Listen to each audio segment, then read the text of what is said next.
In this video, we will be analyzing a three-point jump shot. We will also create a program for a novice to assist them with learning this specific skill with proper technique. In a one-dimensional skill classification, the basketball jump shot is classified as more of a gross motor skill rather than a fine motor skill, as it is the whole body movement and uses most of the large muscle groups in the body, such as legs, back, chest, and arms. Brady in 1995 defines open skill as externally paced tasks that require a flexibility of movement and are performed in environments wherein the relevant factors are variables. It is more of an open skill because during the game, opponents, crowds, and other factors are unpredictable and uncontrollable. A jump shot is a discrete movement as it has a fixed beginning and end. In a jump shot, the player squares the body to the hoop and sets the proper stance. This is the beginning of the movement. The movement is ended by the release of the ball and finishing with the gooseneck wrist position. Gentile's taxonomy is a two-dimensional approach that includes environmental factors and the functionality of the actions. It is very beneficial for professionals as it provides them functional and systematic guidelines and sets a foundation on selecting appropriate functional activities. A three-point jump shot during the game would be classified as 4D, as the body is in motion when performing the skill with object manipulation. Regulatory conditions are also in motion, and there is intertrial variability in the game. The key aspects of performing the correct technique for the 3 points jump shot are as follows. The player must first aim. Keeping eyes on the target as early as possible would improve accuracy. The shooter must make sure to keep eyes on the target and not follow the flight of the ball. This will change the target, therefore more likely to miss. The player must then square their body to the hoop. This allows the player to jump vertically and to avoid unwanted and unnecessary body rotation.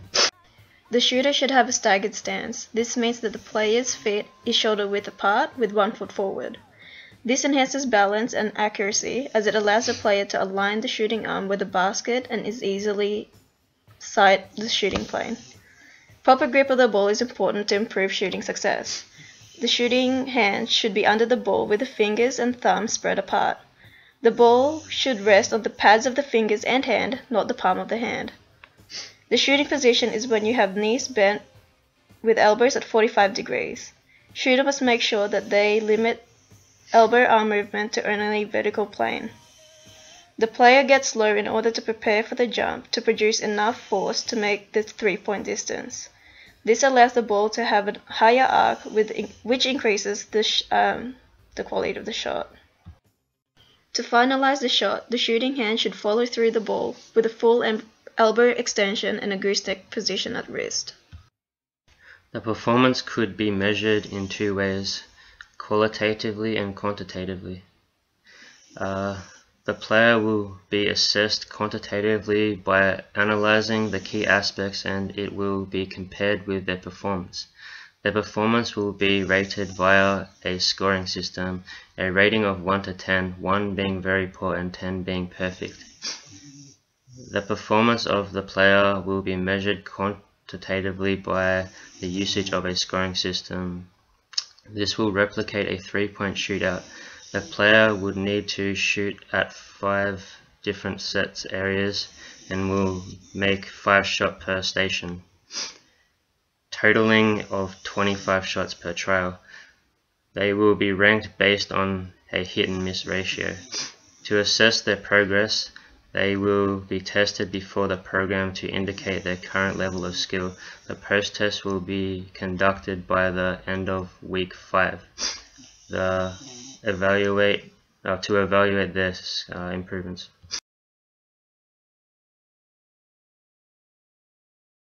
A retention test occurs after week 6, with a week break in between. This is used to determine whether or not the player has learnt the skill and how much they have retained. The more the player has retained, the more effective the training program was for them. Transfer test assesses the adaptability of the player after they have learned the skill. They will undergo a small-sided game at the end of the week 6. Performance will be analyzed the week after the post-testing and will consist of a 3-point shootout. This will also be based on a hit and miss ratio. Learning tests will consist of an in-game situation. This will allow the player to perform the skill under pressure with proper technique. Learning new skills has 3 different stages. It begins with the cognitive stage, which is followed by the associative stage and ends with the autonomous stage. This is done in order to better understand the skill and allow the player to perform the skill better by moving through these stages of learning. Cognitive stage is the first stage of FIT's 3 stages of learning. This will assist the player to break down important key aspects of the skill, which will help them understand how to properly perform the skill. Associative stage is the second stage of FIT's 3 stages of learning. This stage is specifically for the learner to link the key aspects to each other and be able to modify and adapt to the pattern of movement.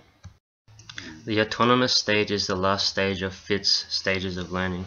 This stage has proper technique and less errors between trials.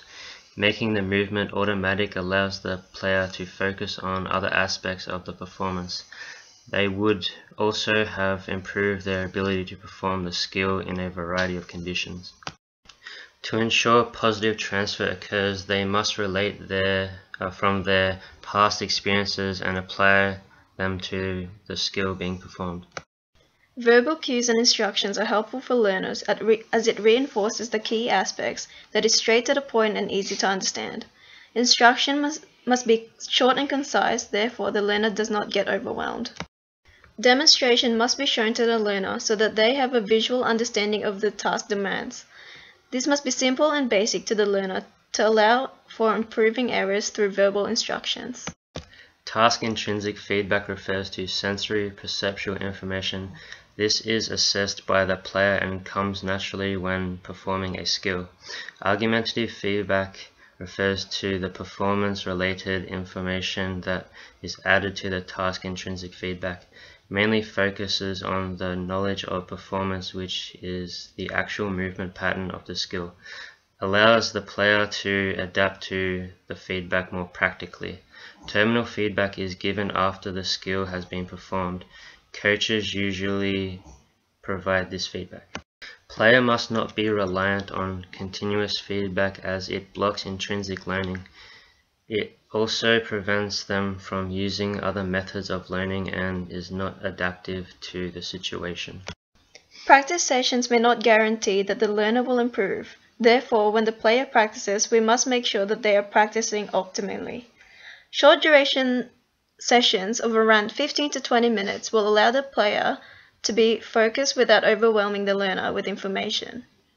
This allows the player to maintain regulatory conditions to focus on technique. It should be done at least 4 times per week so that there isn't more than 2 days of absence of training session. Over time, the learner should be practicing from block practice to random practice with a high contextual interference. Whole practice is when the learner practices all parts of the skill in the right order from the beginning. Part practice is when the skill is broken down into distinct parts that are practiced separately. Skill complexity refers to the number of components that are in the skill and the difficulty of processing the information. Skill organization refers to how the components of the task interrelate. Whole practice is best used for low in complexity and high in organization, whereas part practice is best for high in complexity and low in organization. Now we will describe the 6-week training program. The player will shoot towards the hoop without the ball with proper technique. Each segment should be done properly. Shooting stance, hand positioning, elbow positioning, depth and quality of the squat with a gooseneck wrist. This must be done 5 times. After the learner feels comfortable, the ball is added. The grip is also added in one of the segments. After 5 trials, the player is required to perform a jump shot. After completing another 5 trials, the player aims for the hoop.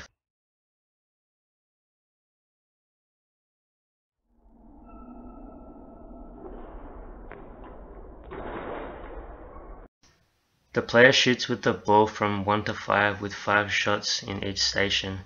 Ensure that the player is inside the key.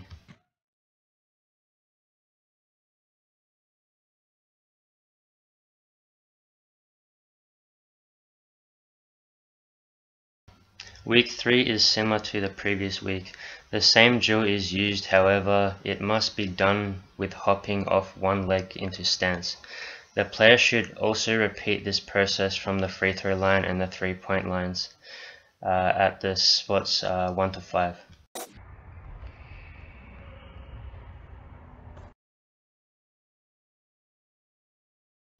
In week 4, a catch and shoot drill has been introduced on top of the previous weeks. This is done stationary.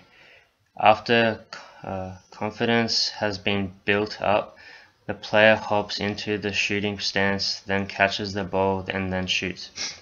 The player gradually progresses into dribbling without defenders up and down the court. When comfortable, the player dribbles the ball into the position and shoots. Player now begins to dribble with right and left hands separately after adding low impact defense. Progressively, the player is defended from inside and the mid-range shots, with the defender immobilized. By the end of this week, the retention test and the transfer test is conducted.